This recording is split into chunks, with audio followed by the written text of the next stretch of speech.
So I thought I'd make another video talking about some other topics that were on my mind.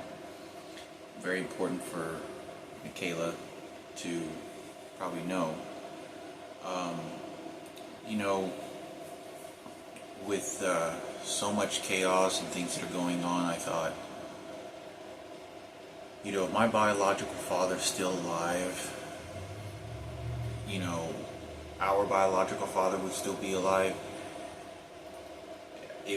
It just really confuses me to what his circumstances were ever being good of any of this, and of what his health is.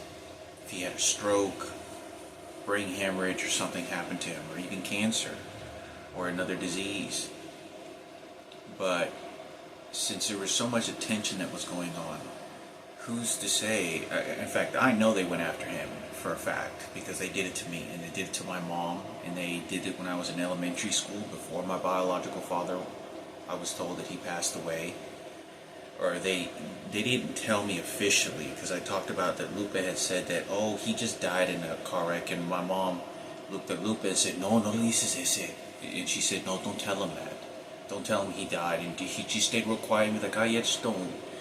And she looked at him like, well, we're not supposed to tell him, or something like that. Some of the behaviors and things like that I remember about my mother in that experience. But to my conclusion, that's what she was trying to interpret. And that's what I didn't understand, and there was no conversation ever again about it.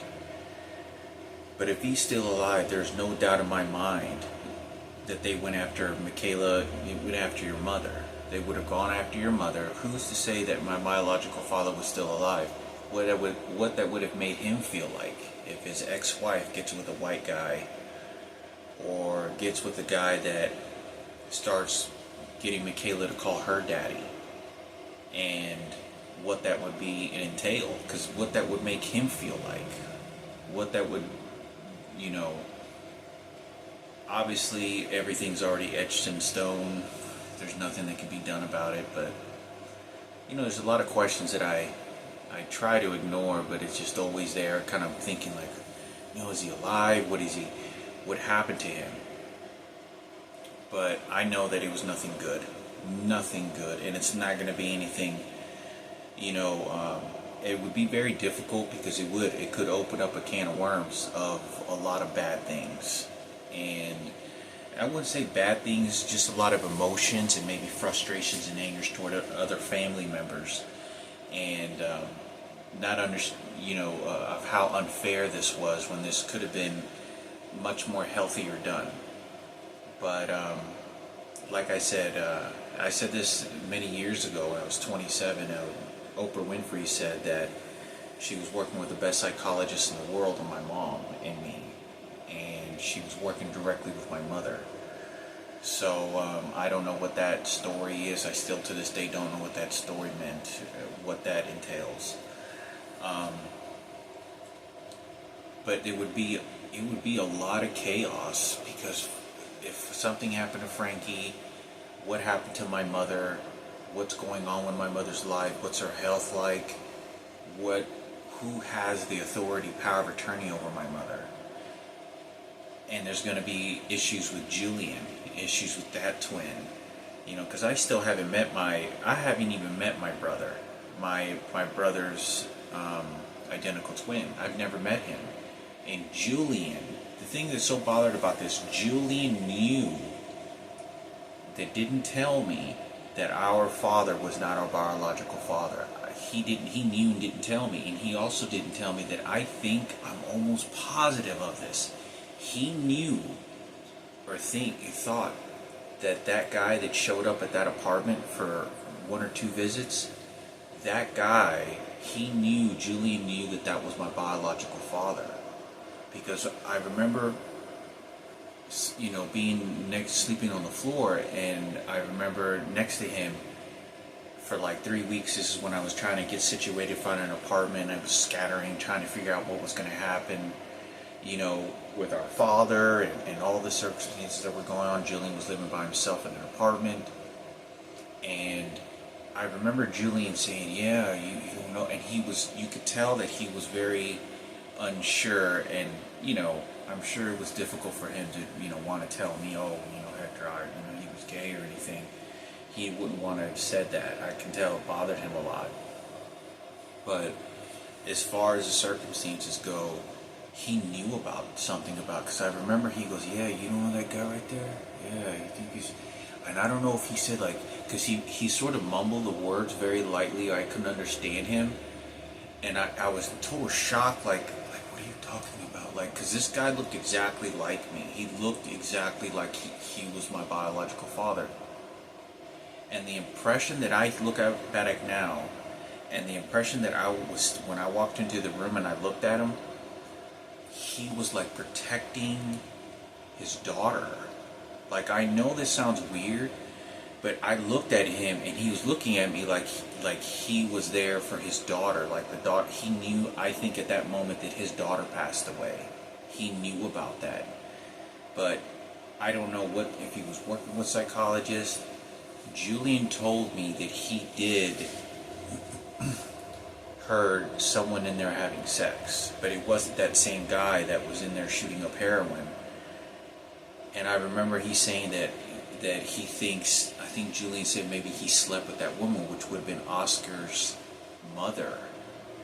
And who knows, I don't know, I can't remember if he told me, if he said that she got pregnant or was pregnant or just needed to get up and move out. So I don't know what those circumstances are. If it turns out that he had another kid with her, then that means that Julian's best childhood friend, one of his best friends, was Travis and Oscar. That means that Oscar would be related to me. And I talked to Oscar, which is Julian's friend, about 2 or 3 months ago, and I hadn't heard from him since then. But I told him a little bit about the story. But I don't know what the circumstances is to that. It's still very boggling to me. But I think it's important for Mikayla to understand at least kind of where I am with this situation. It's just, I think it would just bring up a lot of trouble. I really do think. I don't ever, there's too many events that happened and too much time has passed for there ever to be a good, stabilized relationship, knowing that, oh wow, this is my father, because you don't understand how Sarah Cooper would retaliate against that, because the father that raised us, and how Ken Cooper is the authority and police officer over my mother and my mother's family. And no one understands that, and because of all the time that has passed by, it was just squandered. Everything was squandered. This is not a winning fight. This is just accepting the things that nothing can be changed about. I'm 40 years old. Time is too late. It is too late. It is for something to have had a lot of years of credibility and reuniting. Because if he's mentally healthy, and the fact that my mother isn't, then what does that happen with their relationship? There's no way, because he couldn't be in the relationship. He couldn't, because it'd be like, oh, he's a traitor. He's turning my, it would cause too much conflict. It's a very sad story. It makes me very depressed to think about this. But it's just making a realization of this. And I just don't ever find it could ever be healthy. It could ever be good in any circumstances. Like, I would meet him, and then there would probably never be a communication with him, if any at all, if he's still alive. Simply because my mother was handicapped, and the fact that you have so much entanglements to so many different things, it's all going to work against her, and it's all going to work against me. And there's one more thing I wanted to talk about, is Brian. There was this black guy, very African looking, like Jamaican. He is the guy that used to go by the name of Black Star. I don't know if that was his, I guess, like his stage name or something. Like that's just what I guess his stage name. He wasn't a rapper or a flow artist or anything, but he knew a lot of the background of like hip hop music. Like he was the one that introduced me to Little Boozy and Webby, going through some things, and I remember him playing that song, and we're like, oh, that's a pretty good track, it's a pretty good song, and we were drinking all the time together, and this is when I got raped by the transgender, and I was 28 years old. Brian had nothing, and I haven't ever heard from Brian again, but Brian had absolutely nothing to do with it. In fact, he was the one that approached me. Like the day after I went on, like she showed up, and the day after I went to school, and I'm still boggled at who this person is. It's like, there's just something I'm so nervous that this is like the biggest nightmare that I'm almost ignoring it, and I just keep moving forward, like out of paranoia and fear of my life. And this is one of the reasons I ran like hell when it was raining in the middle of college, when this thunderstorm broke out, and I just ran in fear for my life. Thousands of people coming at me. It was just horrible. Everyone was in the lobby, like Dancing with the Stars kind of setting, with all the different scenery and stuff, but in the lobbies, register lobby. But I do remember Brian coming over to me, like wanted to say something, and he actually went to the jail with John Basili, and they tried contacting this person. So I just wanted to clear that up. He had nothing to do with it, and I got along with him when I lived there probably for like 5 months, and 5 or 6 months, and I can tell you this, that when I was first hanging around with him, cool as hell, really relaxed, really laid back. In fact, we started drinking together, and we were drinking. He was not drinking all the time, but drinking probably like twice a week, and on the weekends or something like that, going and getting beer. And he worked at Walmart, and we were drinking, chilling all the time, having a good time all the time. We were just chilling, having a good time, talking. Nothing bad, no bad vibes, and great conversations. He was really into cartoons, Dragon Ball Z, and some other cartoons, and like Japanese cartoons. And but I wanted to say that, yeah, I don't know whatever happened to him. I know that he told me he was from Alabama, and I've been having thoughts of, if I moved to a different state, that would probably be one of the main states that I'm going to be moving to for a little while, just to, I don't know, go just for the heck of it, because I can't find a place in Dallas, can't find an apartment yet, so still yet traveling, and maybe have better luck somewhere else. But he told me he was from Alabama, but I don't remember what city. I want to say he said it was like a 4 or 5 hour drive, like a 5 hour drive from Montgomery. So it's somewhere that I would say in that area, but he said he was from Alabama. His father was in the military. He said his father was in the military, and he had brothers and sisters, but he had like 4, I think I'm going to say he had like 3 or 4 other brothers and sisters, and I remember him because somebody was texting him information, and I remember this, and but I thought it was important for me to say something. I don't know whatever happened to him. He's a cool guy, and don't know the details of whatever happened, but we got along great. We used to drink, and he was real supportive. He drove my car back to the house whenever I got thrown in jail, when the police officer were chasing me, because when I was in the car with him, he knew about the police that were following us. He was in the car with me, and he could see how the police officers were targeting me. And when I finally got arrested, he had said, and I told him in the car, I was like, yeah, I told you, man, they're after me. They know who the fuck I am. These motherfuckers are targeting me, and he witnessed it himself.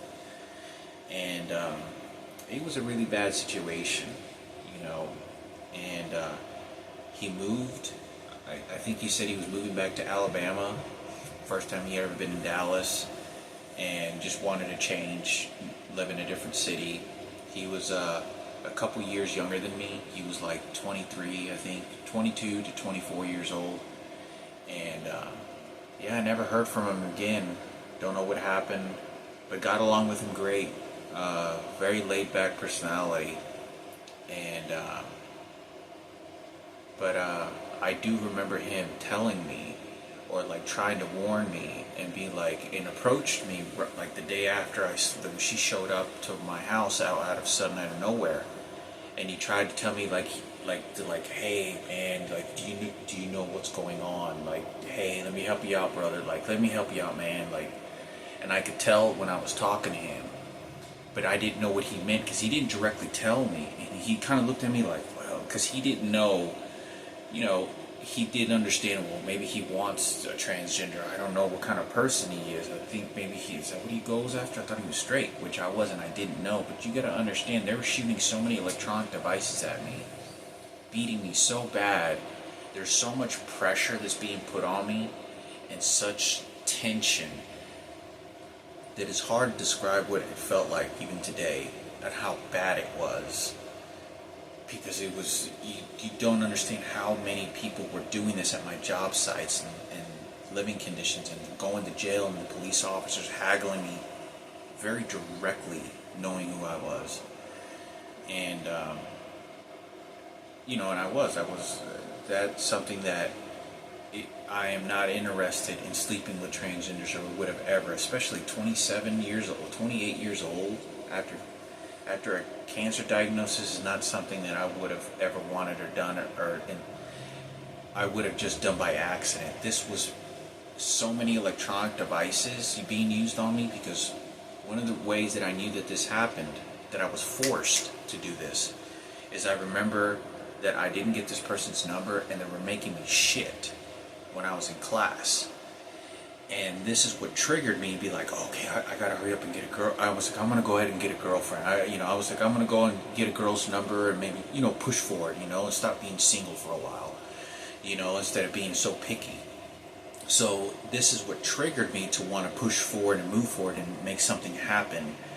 And this, because they were making me shit, and I remember that. I remember how they were doing this. So I thought it was important for me to say this, that it was the electronic devices that were causing this. It is such a lost cause, and I feel so pathetic. I feel so pathetic in the ideas that anything, it's so much tragedy. But at least I was able to inform you, Mikayla, if something bad ever happens to me. I told you how desperate I was to let you know, the President of the United States directly was involved. That's the first thing I said whenever I said I'm scared for my life. They're coming after my family, and the President of the United States is directly involved. I don't know what to do. They're shooting me electronic devices, making me shit. And I was like, just spilling the beans on anything I could. And I just hope you're okay. And time is passing by. But like I said before, eventually I'm going to remove all the tattoos I have. And I don't know how much money that was going to be. It's going to be a load. If I ever have enough wealth or enough good grip of money, I will be removing all my tattoos, all of them. All the ones that I have, when that eventually does happen, but if that does. But yeah, it's particularly something that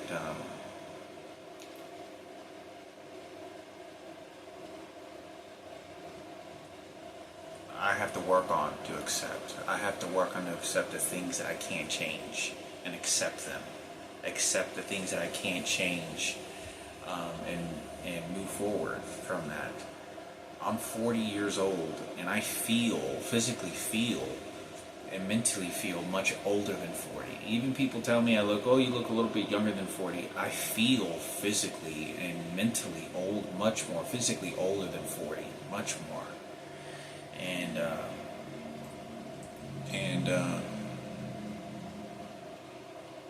I don't know if I'm ever going to see my family again. I hope it's not in a hospital while I'm dying. There's so much stuff that's going on. I have to forfeit the cards. I have to forfeit the cards. There was nothing victorious. Everything worked out exactly the way that they wanted and confined me to that understanding. And there is nothing that I can do about it. It's hard for me to accept those things because it's very hurtful. It's very hurtful. I'm never going to have kids. Never had a girlfriend. Nobody understands that when I was dating Ginger, she felt like she was very threatened by someone else, like someone was pushing her out of that relationship. And I could tell when I was talking to her, when somebody started laughing, when we went to the bar and people were closing in, putting pressure on her and me to make it just uncomfortable to be just together. And I hope everything, is going well, and I don't know, maybe I'm never going to see Mikayla in any conversation again. But I will hold you near my heart, and knowing that you were my sister. Hope your mother, I don't know what your life is, but hopefully, I don't know, maybe you had a bad relationship with your mom. Maybe it wasn't so good. But all I do know is that it's going to be havoc on that side of the family. It would have been nice to be able to formally meet your parents, our biological father, but there's so much that's happened, and even when you try to move forward with my mother and our biological father, if he's still alive, it's going to be so difficult, because it's always going to be working against me and my mother. All the stories my mother told me, everything my mother ever did, get squandered. Like it didn't mean anything. It meant something else to what Barack Obama and these other people wanted, and what Kenneth wanted from the radio station.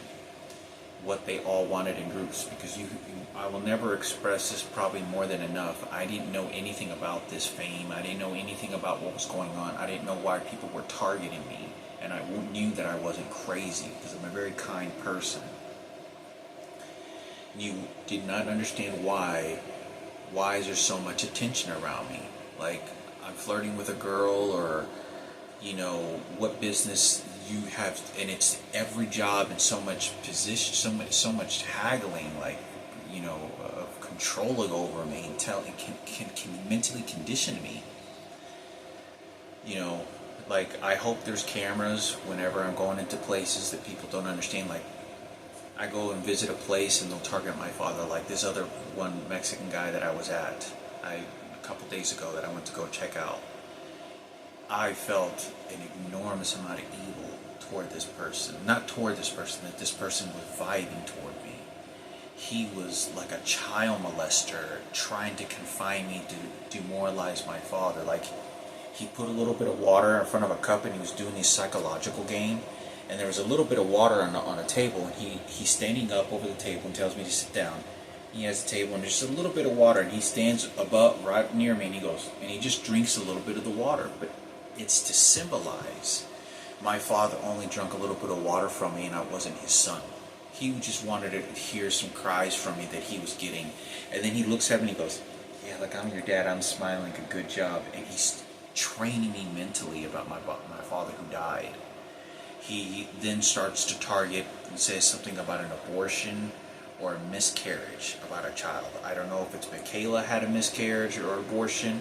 I don't know if it was Raquel or it was my mother or whatever it meant, but it was straight. It was a very nasty vibing, an evil feel to what this person, how mentally evil this person was trying to condition me to, and how personal he's trying to make this. I don't even know who the fuck this person is.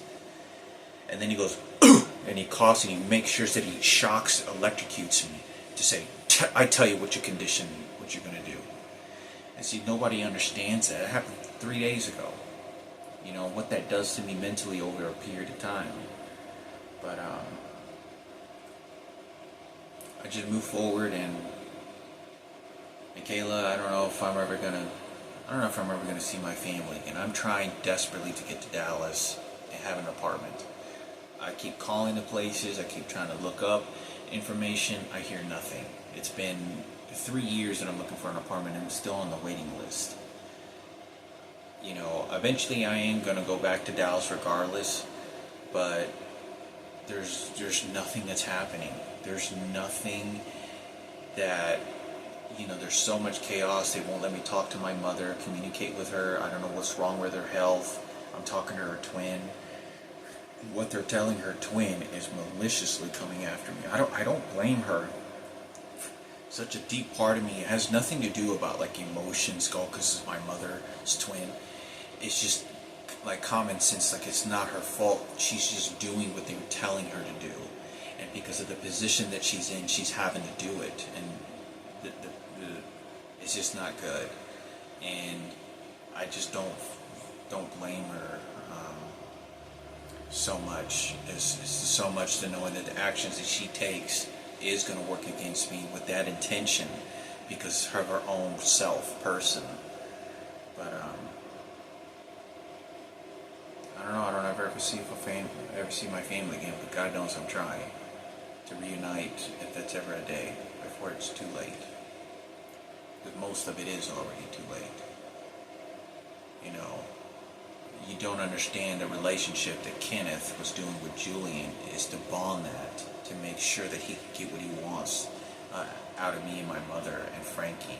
And it's very nasty. The entire black community is supporting this piece of shit and helping that family. I'm walking down the street just earlier today, and there's someone that looks like Sarah Cooper pretending, feeling emotional, trying to express themselves like, oh, it was Sarah Cooper that they don't care about anything of the details. This is my mother.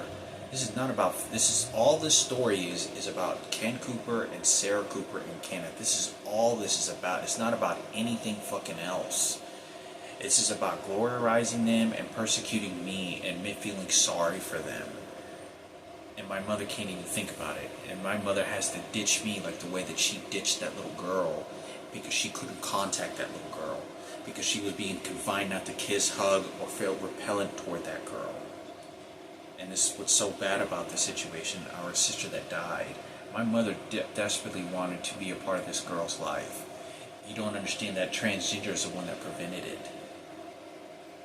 And the people that was going on, and her being raped and going to work and all these different things that were all training her to do that. And there's just so much chaos. She wouldn't have put that much effort to have that family move in like that in the way that I saw it all happen. So as far as my mother and the circumstances go with that, you know, it's so bothered. You know, this little girl dies, and it was just like just thrown away, like nobody understands. She really wanted to be a part of this child, and she can't. She's being restricted, and she has to do this. They're doing this with me, and have been doing this with me. I was the sole person that could represent her in a lot of ways, but they took everything away. So, yeah, hope, who knows what the future lays out, you know? Time is passing by.